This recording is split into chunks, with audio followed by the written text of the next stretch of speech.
ইনশাআল্লাহ যদি এর ভিতরে তারা না মানেন, সিলেটে আমাদের সমাবেশ রয়েছে 25 তারিখ, আমরা আশা করব এর ভিতরে তাদের শুভবুদ্ধির উদয় হবে। তারা ঘোষণা দিবেন যে হ্যাঁ আমরা গণভোট মেনে নিলাম। যদি মেনে না নেন তাহলে ঢাকার মহাসমাবেশের জন্য আপনারা প্রস্তুত থাকুন। হাতে চিড়া মুড়ি নিয়ে আপনারা রওনা করতে পারবেন তো ইনশাআল্লাহ? আমরা কোনো বিরানি দিতে পারবো না। আমরা ইনশাআল্লাহ যদি কিছুই না থাকে রোজা রাখবো, আর না হয় একটুখানি চিড়া আর সামান্য একটু গুড় নিয়ে আমরা রওনা করবো ইনশাআল্লাহ। এর শক্তি অ্যাটম বোমার চাইতেও শক্তিশালী। আপনারা রাজি, তৈরি, প্রস্তুত? যে কোনো মূল্যে নিজের অধিকার আদায়ের জন্য লড়বেন ইনশাআল্লাহ। লড়াইয়ের পিছন ভাগে নয়, এই নেতৃবৃন্দ সবাই অগ্রভাগে থাকবেন ইনশাআল্লাহ।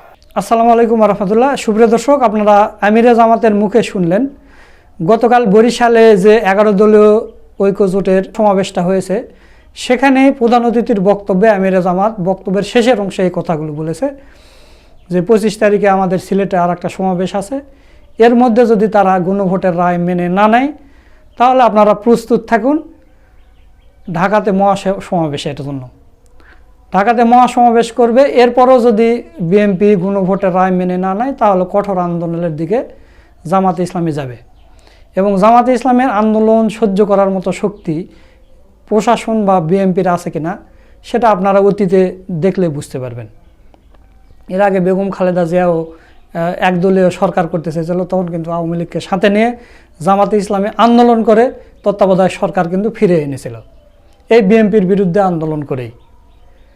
আবার যদি আপনারা বিগত বছরগুলোতে দেখেন যে 28শে অক্টোবর একই দিনে 2টা সমাবেশ হয়েছিল, একটা বিএনপির আর একটা জামাতে ইসলামী। কিন্তু জামাতে ইসলামী কিন্তু তাদের সমাবেশ সফল করে ওখান থেকে চলে গেছে, কিন্তু বিএনপির সমাবেশ সফল করতে পারেনি।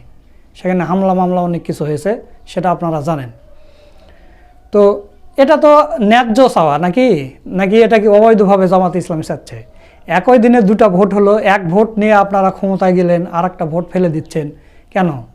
এত কোটি কোটি টাকা খরচ করে, আর যেখানে 69% মানুষ ভোট দিল, প্রায় 70% মানুষ ভোট দিল, সেটা আপনারা বাতিল করে দিবেন?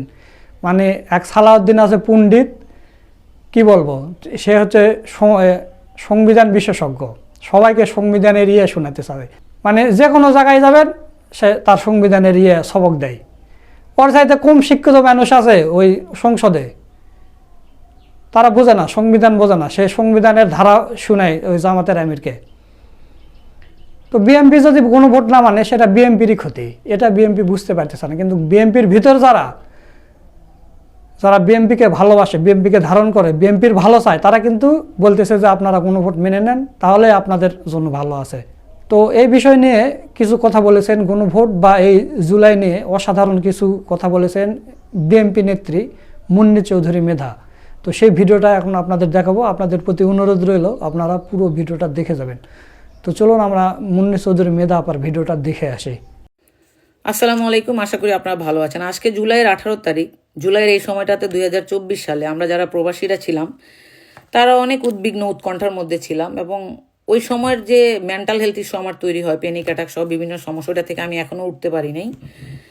তো জুলাইয়ের এই সময়টা আসলেই বিভিন্ন ট্যাগ লাগানোর চেষ্টা করা হয় জুলাইকে, আন্তর্জাতিক কমিউনিটির কাছে জুলাই যোদ্ধাদেরকে, বাংলাদেশের ছাত্রদেরকে উগ্রবাদী বলার চেষ্টা করা হয়। এইটা খুবই ভাবার বিষয়। এখন ধরেন বর্তমান সরকারের এমপি ফজু পাগলা অন রেকর্ডে বলতেছে জুলাই একটা মেটিকুলাস ডিজাইন ছিল, মনি বলতেছে জুলাই মেটিকুলাস ডিজাইন, যারা ডিজিএফ এর চর এবং ভারতের মানে পেইড এজেন্ট।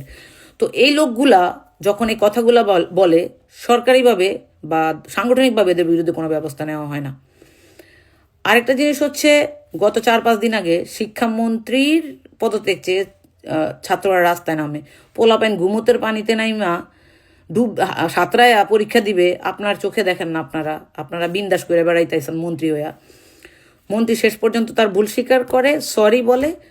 দুঃখজনক বিষয় হলো স্বরাষ্ট্রমন্ত্রী সেই দিন সাংবাদিকদের সামনে বলতেছে ছাত্রদের এই আন্দোলনকে ভিন্ন খাতে প্রভাবিত করার জন্য উগ্রবাদীরা মাঠে নামছে। আপনি কাদের উগ্রবাদী বলতেছেন?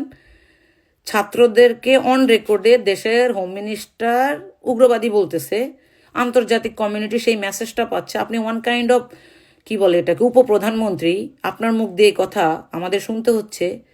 এই ছেলেগুলার রক্তের উপর দিয়ে আপনারা সরকার গঠন করছেন, আপনি স্বরাষ্ট্রমন্ত্রী হইছেন, সংসদে গিয়া সংবিধান বিশেষজ্ঞ হইছেন, তারপরে পাবলিক তো টোটালি আপনার উপর খেপে গেছে। এটা আপনি খোঁজ নিয়ে দেখেন, একটা জরিপ করেন, কোন দিন আপনার দিকে ছুটে ঠিক নেই।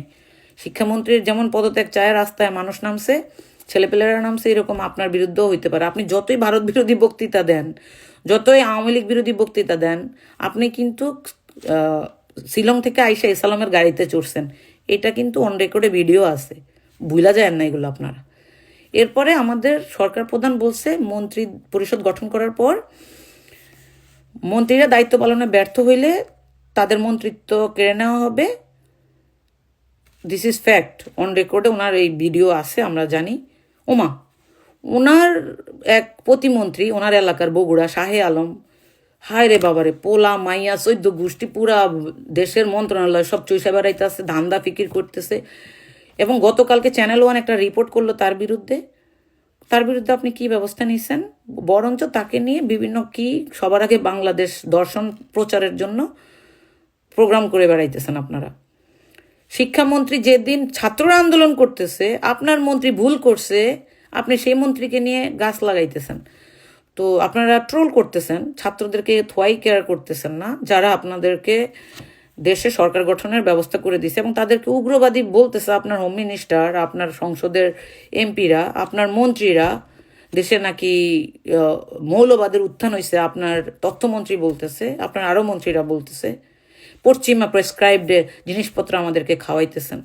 সেকুলারিজম, ডেমোক্রেসি, এসব কথা এই আমজনতারে বইলা লাভ নাই। এগুলো হচ্ছে পশ্চিমা প্রেসক্রাইব জিনিসপত্র। যারা যেই দেশে ঢুকছে সেই দেশের অর্থনীতি, রাজনীতি ধ্বংস হয়েছে, গৃহযুদ্ধ লাগাইছে, এবং বাংলাদেশে সেটা হোক, এটা আমরা চাই না এবং হওয়ার কোনো সুযোগ নাই।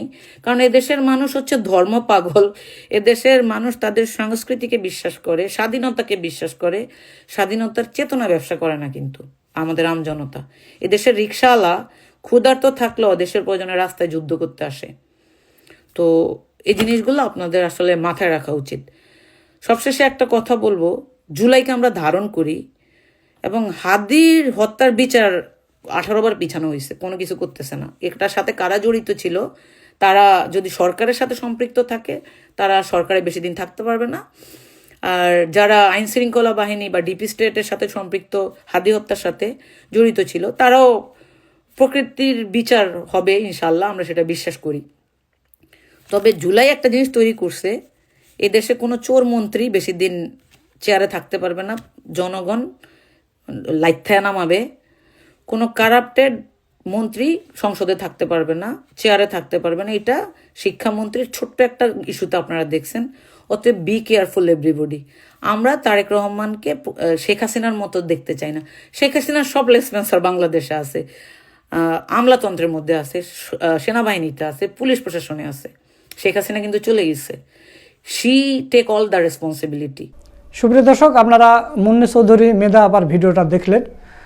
তো সব মিলিয়ে আজকের এই ভিডিওটা আপনাদের কাছে কেমন লেগেছে, এবং বিএনপি যে এই গণভোটের রায় নিয়ে গড়িমসি করতেছে, আসলে এটা বিএনপির জন্য ভালো হচ্ছে কি না খারাপ হচ্ছে। আর এই মুহূর্তে মানে এরপরে জামাতে ইসলামী যদি কঠোর আন্দোলনের দিকে যায়, তখন তো আবার দেখা যাচ্ছে যে আওয়ামী লীগেরাও এটার সুযোগ নিতে পারে। হয়তো হরতাল টরতালে সেহান ত্যান দিলে আওয়ামী লীগেরা সুযোগ নিয়ে বাস পড়বে, ট্রেন পড়বে, এ করবে, অনেক কিছু করতে পারে। তো জামাত ইসলাম এই কারণে কঠোর আন্দোলনে যাচ্ছে না। তো এই কারণে বলতেছি বিএনপি এরকম গড়িমসি করা ঠিক হচ্ছে কিনা, আপনাদের মতামত কি তা অবশ্যই কমেন্ট করে জানিয়ে দেবেন। ভিডিওটা ভালো লাগলে শেয়ার করবেন। সকলকে ধন্যবাদ। আসসালামু আলাইকুম রহমতুল্লাহ।